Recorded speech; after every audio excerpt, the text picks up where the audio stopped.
वहीं हिमाचल विधानसभा चुनाव चरम पर है और हिमाचल चुनाव को लेकर कुछ झलकियां आपको दिखाते हैं। हिमाचल प्रदेश विधानसभा चुनाव का बिगुल बज चुका है और ऐसे में पहाड़ी राज्य में एएनबी न्यूज भी निकल पड़ा है चुनावों के इस मौसम में यह जानने के लिए कि कौन सी राजनीतिक पार्टी हिमाचल की सियासत में दमदार है। इस बार दिखेगा कांग्रेस का पंच या एक बार फिर से सजेगा भारतीय जनता पार्टी का मंच।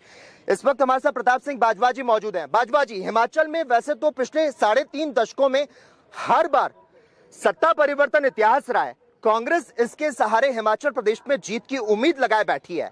2018 के बाद से कांग्रेस एक भी राज्य में विधानसभा चुनाव नहीं जीती है। आप कितना आश्वस्त नजर आ रहे हैं इस बार? क्या हिमाचल में इस बार पहाड़ का जो रास्ता है कांग्रेस के लिए इतना आसान है? आप देखिए, आपने बाकी के राज्यों की बात की, मैं हिमाचल की बात ही करता हूँ। अब बाहर की तो अभी छोड़ दीजिए, हिमाचल की इलेक्शन है, एक भी बाई इलेक्शन एमएलएस की हुई और चीफ मिनिस्टर साहब के खुद की पार्लियामेंट हल्के की इलेक्शन हुई, सभी में कांग्रेस ने बीजेपी को तस्तपस्त कर दिया, सभी अमल इलेक्शन जी। इससे बड़ा और सबूत आप कौन सा चाहते हैं? अब तो सारा हिमाचल चेंज चाहता है, एक भी वर्ग ऐसा नहीं, वो सर्विंग फौजी लगा लीजिए, रिटायर्ड फौजी लगा लीजिए, लेकिन कई बड़ी चुनौतियां कांग्रेस के लिए है। अब 2 मिनट मुझे भी दीजिए ना, आप अपनी बात कर रहे, मुझे भी सुन लीजिए। ना नौजवान है, ना लेडीज इनके साथ हैं, कोई वर्ग ऐसा साथ नहीं, और हर वर्ग किसान है वो चीटेड महसूस करता है। इलीगल माइनिंग सबसे ज़्यादा हुई, डिफॉरेस्टेशन हुई, पुलिस की भर्ती में बड़े पैमाने पर लूट लोगों के साथ हुई, धोखा हुआ। ये सेम ही रिक्रूटमेंट जो है एजुकेशन में हुई, जेबीटी में हुई, सेम रिक्रूटमेंट ये फॉरेस्ट डिपार्टमेंट में हुई। तो ये सारी बात लोग तो चाहते हैं कि अब इनसे नियाद दिलवाई जाए, नई सरकार आए, इनकी बाकायदा तौर इंक्वायरी, इन डेप्थ इंक्वायरी और इनको जेलों में भेजा जाए। ये हमने प्रॉमिस किया, this would be done and immediate change will come.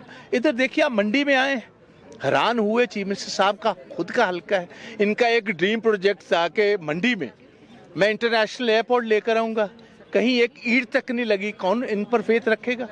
कौन इन पर विश्वास? अब जब लास्ट स्टेजेस आ गई हैं तो कहीं हिरौली में, यहाँ ABCD में कहीं ड्रग पाक रख दिया, उसका नहीं पता रख दिया। मुझे पता है 5 साल क्या करते रहे भैया आप। लास्ट मोमेंट लोगों को वर्गलाने के लिए, लोगों को आप ये समझते हो कि मेहनती लोग हैं, ईमानदार लोग हैं हिमाचल के, इनको वर्गलाने की कोशिश की जाएगी लास्ट मोमेंट पर। ये इनके सारे टैक्टिक्स अब फेल हो चुके हैं और ये डबल इंजन नहीं है, ये ट्रबल्ड इंजन है। डबल इंजन नहीं है, ट्रबल इंजन है, ये कहना है प्रताप सिंह बाजवा का। लेकिन आजादी के बाद लंबे समय तक बाकी हिस्सों में, हिमाचल में अगर देखा जाए तो कांग्रेस का दबदबा रहा, लेकिन आपातकाल के बाद सियासी हालात जो है वो बदल गए और केंद्र में मोदी सरकार के बनने के बाद कई राज्यों के विधानसभा चुनाव में कांग्रेस बीजेपी के हाथों लगातार 2-2 बार पस्त होती नजर आई। इस बार आपको क्या लगता है, कांग्रेस की सत्ता में वापसी की जो उम्मीद है वो कहीं धुंधली तो नजर नहीं आ रही, या फिर प्रियंका गांधी के इस मैदान में उतरने के बाद जो जोश है वो हाई होने वाला है? एक मेरी बात समझ लीजिए, जैसे ये आज दिन बिल्कुल साफ निकल चुका है, धुंधला नहीं है, बिल्कुल साफ दिन है। साफ दिन की ये आप समझ लीजिए क्लियर कट विक्ट्री होगा। और मेरा एक और दावा है, आज मैं खड़ा हूँ मंडी में, मेरा दावा है कि हिमाचल में कांग्रेस 2/3 मेजॉरिटी से बड़ी लीड लेकर जीते। 14 तो इनके इंडिपेंडेंट लोग खड़े हो गए। इनके एक छोटे से राज्य में ये डबल इंजन से अपने रिबेल्स अभी तक बैठाए नहीं जा सके जी। आप नेशनल प्रेसिडेंट नड्डा साहब इस स्टेट के हैं। डबल इंजन, मैं तभी कह रहा हूँ ये तो ट्रबल्ड इंजन है, फेल्ड इंजन है। जहां 68 टोटल सीट्स हैं, 68 में 14 लगा लीजिए, 1/5 सीट पर तो इनके रिबेल खड़े हो गए। अगर आप अपने रिबेल्स को मैनेज नहीं कर पाए, स्टेट को क्या आप मैनेज करोगे जी? ये बिल्कुल साफ है, बिल्कुल धुंध नहीं है, दिन साफ है। इधर 2/3 मेजॉरिटी के साथ कांग्रेस जीत रही है, भाजपा भी जानती है, कंसीड कर चुकी है। धूमल साहब का नौजवान बेटा जो है, जो मंत्री है, स्टेज पर रो रहा है वो कि मेरे पिता के साथ क्या किया इन्होंने। वो बेचारे तैयारी में थे इलेक्शन लड़ने की, लास्ट विश उनकी थी चीफ मिनिस्टर बनने की, उनको लड़ने नहीं दिया, उनको वो मंडल दिखा लिया जो इनका है 75 साल की उम्र वाला। शांता कुमार जी की सुनवाई की कोई नहीं हुई, उनके सारे लोग काट दिए गए, नज़रअंदाज कर दिए गए।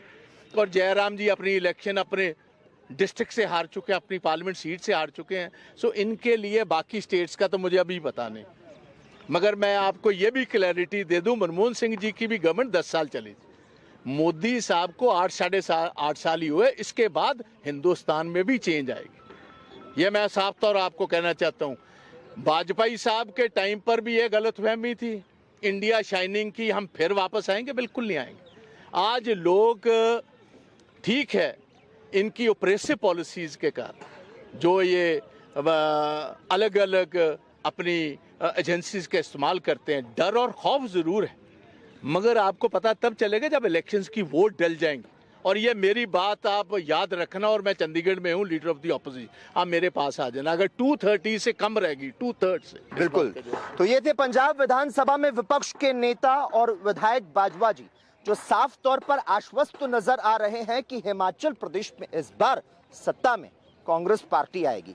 कैमरा पर्सन हिमांशु अग्रवाल के साथ लकी जगवानी, मंडी हिमाचल से ANB न्यूज।